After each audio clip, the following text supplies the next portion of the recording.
ફરિયાદીને તમે એવું કહો છો કે આ કઈ મચ્છી બજાર છે? એક વસ્તુ ખાતરીપૂર્વક તમને કહું છું કે કદાચ મચ્છી બજાર હશે ને એમાં પણ પોલીસ સ્ટેશન કરતા વધારે સારો માહોલ હશે. પોલીસ સ્ટેશનમાં મહિલા પોલીસ કર્મચારીઓની સામે તમે ગાળી ગલોચ કરીને જે ગંધ મચાવો છો ને એની કરતા કદાચ મચ્છી બજારમાં આની કરતા તો 100% સારો માહોલ હશે. મારા અધિકારી તો જયારે બંદોબસ્ત હોય ને ત્યારે નાકે નાકે સલામ ઠોકવા ઉભા હોય. એટલે એવો બધો બહુ ફાકો રાખવાનો નહીં. પદનો અને ખાખીનું. ખાખી અને પદ એ બંને તમને સેવા માટે મળે છે, હવા હોશિયારી ઠોકવા માટે. મને ગુજરાતી કહેવત યાદ આવે, ચા કરતા કેટલી ગરમ. મારા અધિકારી સામે જોશથી કેમ વાત કરો છો? અરે શ્રીમાન, ઉચ્ચ દરજ્જાના કોન્સ્ટેબલ શ્રી આ જે તમારા અધિકારી છે ને એ તમારો પગાર નથી કરતા. આ જે સામે ફરિયાદી બેઠા છે ને જેને તમે ધમકાવો છો એ વ્યક્તિના સીજીએસટી, એના એસજીએસટી અને એના ઇન્કમ ટેક્સના પૈસામાંથી તમારો પગાર થાય છે.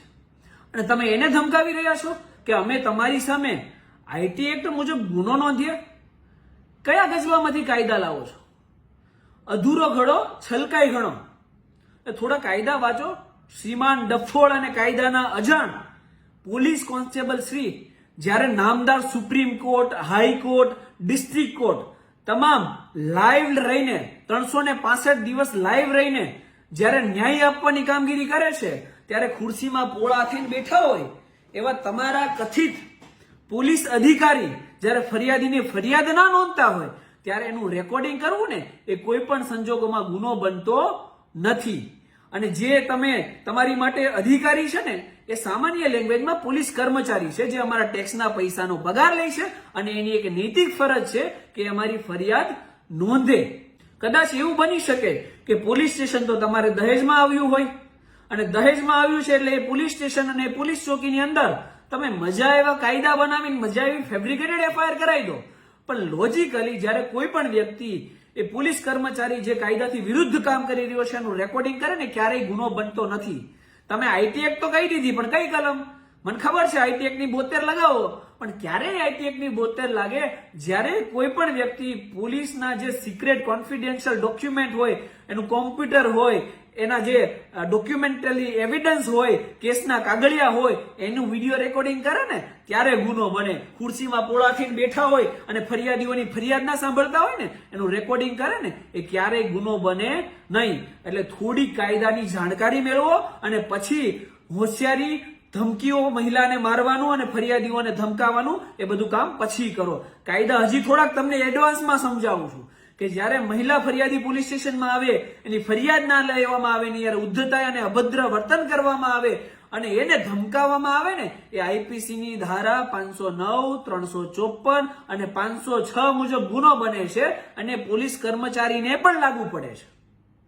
આ ઘટનાની અંદર ડીસીપી લેવલે ઉચ્ચ સ્તરીય તપાસ સોંપવામાં આવી છે તો આ અને બાબતે તપાસ ડીસીપી શ્રીએ પાછી પોતે ના કરતા પોલીસ પીઆઈસીને સોંપી દીધી. ઇન્ક્વાયરી સોંપવામાં એટલે જે આવી છે. પોલીસ સ્ટેશનમાં આ ઘટના બની છે વિસ્તારની અંદર એ જ વિસ્તારના પીઆઈને આની તપાસ સોંપી દેવામાં આવી છે. એટલે કેટલી તટસ્થ તપાસ થશે એ પણ આપણે સમજી શકીએ.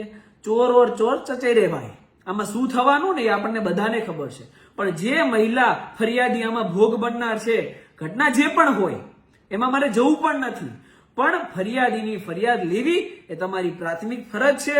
અને જો ફરિયાદ નથી લેવામાં આવી અને મહિલા હારે અભદ્ર વર્તન કરવામાં આવ્યું છે તો આ મહિલાની 506, 509 અને 354 મુજબની ફરિયાદ અમે ડાયરેક્ટ આ પોલીસ કર્મચારી વિરુદ્ધ નામદાર કોર્ટમાં દાખલ કરી દઈશું. મેહુલ બોગરાની ઓફિસના દરવાજા હંમેશા તમારી માટે ખુલ્લા છે.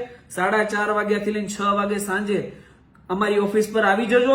અમે તમારી ફરિયાદ નામદાર કોર્ટમાં દાખલ કરાવીશું અને તમને ન્યાય અપાવીશું. અને કોઈ પણ પોલીસ કર્મચારી એનો કદાચ ગમે એ રેન્ક હોય, કદાચ તમને એવું લાગતું હોય ને કે અમારા પીએસઆઈ, અમારા અધિકારી તો જયારે બંદોબસ્ત હોય ને ત્યારે નાકે નાકે સલામ ઠોકવા ઉભા હોય. એટલે એવો બધો બહુ ફાકો રાખવાનો નહીં, પદનો અને અભિમાન રાખવાનું નહીં. ખાખીનું. ખાખી અને પદ એ બંને તમને સેવા માટે મળે છે, હવા હોશિયારી ઠોકવા માટે નહીં.